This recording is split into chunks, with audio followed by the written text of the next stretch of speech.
All right, let's dive right in. Today, we're going to unpack a single, really powerful idea that explains so much about how our minds work.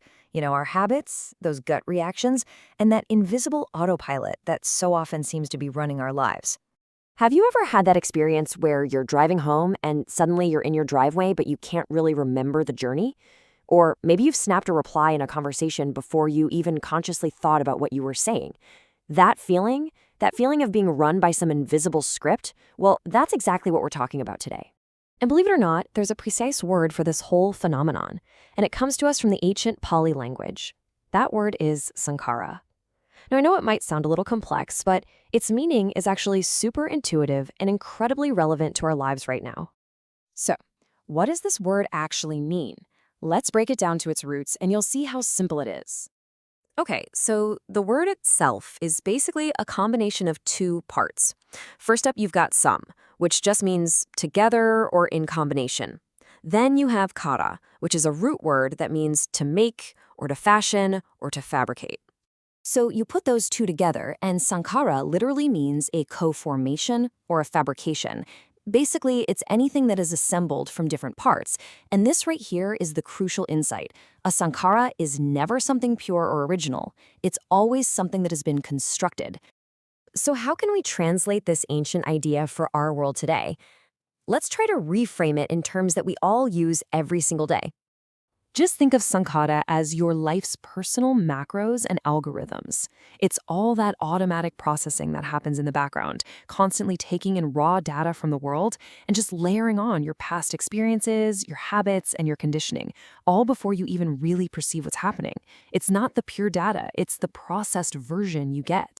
What's so incredible about this is that once you grasp the concept, you start seeing saṅkhāra absolutely everywhere. So let's make it crystal clear with 4 everyday examples you'll instantly recognize. First up, your phone's autocomplete feature. You type one word and your phone immediately suggests the next one, right? It's pulling that suggestion from thousands of your previous conversations. That suggestion isn't a fresh new creation, it's an automated reaction fabricated from your past data. That's saṅkhāra in action, your mind's habits predicting your very next thought or feeling. Or hey, think about your social media feed. The algorithm isn't showing you the whole world, it's showing you a world that has been assembled specifically for you, based on everything you've ever clicked or liked. You're literally experiencing a reality that has been fabricated and filtered. That personalized world, that's a perfect example of saṅkhāra. Okay, here's a physical one. IKEA furniture. A chair isn't some eternal chair thing. It's just a temporary assembly of wood panels, some screws, and fabric, all put together based on a set of instructions. It only exists as a chair for as long as those parts and conditions hold together. And for our last one, imagine you're cooking. Saṅkhāra is like the personal spice blend you habitually add to every single dish. The raw ingredient, the objective situation, is neutral, but your mind automatically adds its unique mix of spices. Maybe a little bit of anxiety, a dash of judgment, a sprinkle of old memories. This fabricated flavor is what you actually taste and experience. Now this brings us to the most profound insight about saṅkhāra. What is the one thing that all assembled, fabricated things have in common? Well, they all eventually fall apart. Let's go back to that IKEA chair. It starts as a pile of raw parts. You assemble it, and for a while, it works perfectly as a chair.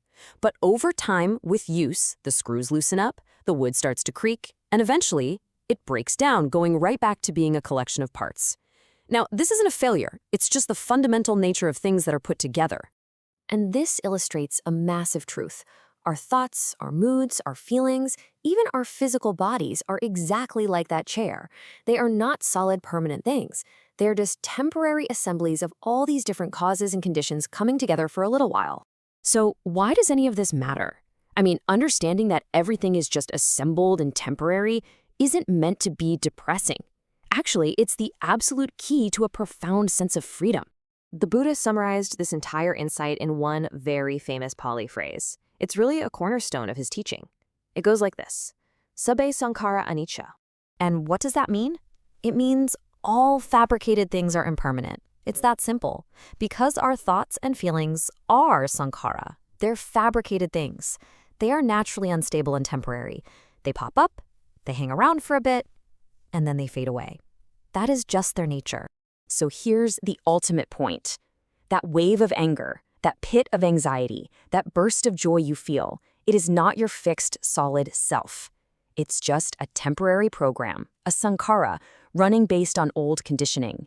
And when you can really see it as just an assembled, temporary phenomenon, you don't have to identify with it, you don't have to get swept away by it, you can just observe it run its course.